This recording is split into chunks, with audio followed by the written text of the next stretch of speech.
Present by Magahi music recording studio Guraru. बेकार कर दोगे, बेकार कर दोगे, बेकार कर दोगे।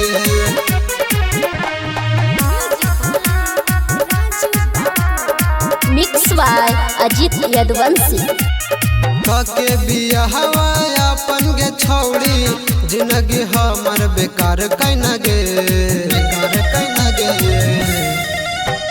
काके बिया हवा अपन गे छौड़ी, जिंदगी हमर बेकार कैना गे।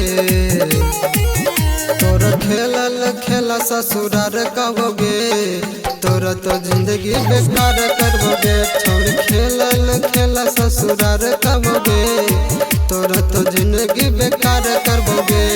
जब तो मिल में बजरिया में छौड़ी, इज्जत सारा उतार देबोगे। तोरा खेलल खेला ससुरार कहोगे, तोरा तो जिंदगी बेकार करबोगे। तोरा खेलल खेला ससुरार कहोगे, तोरा तो जिंदगी बेकार करबोगे, बेकार करबोगे।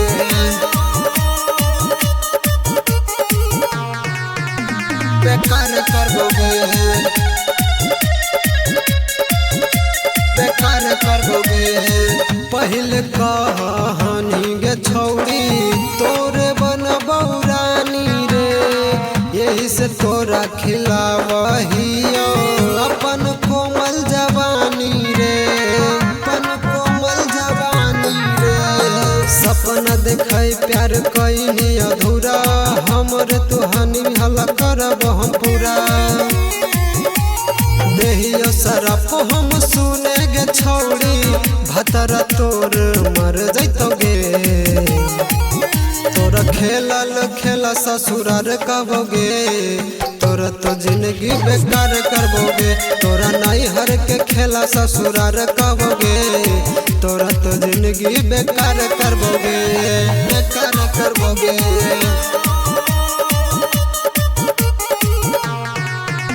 बेकार करबोगे, बेकार करबोगे। अपन सीना में तोरे नाम के बनावल हियो टैटू गे।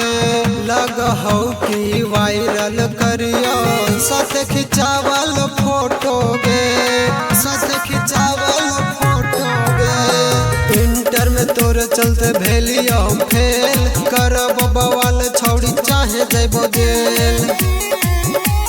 शंकर प्यार के दिला जो तोड़मी, भतरा तोरो छोड़ देतोगे।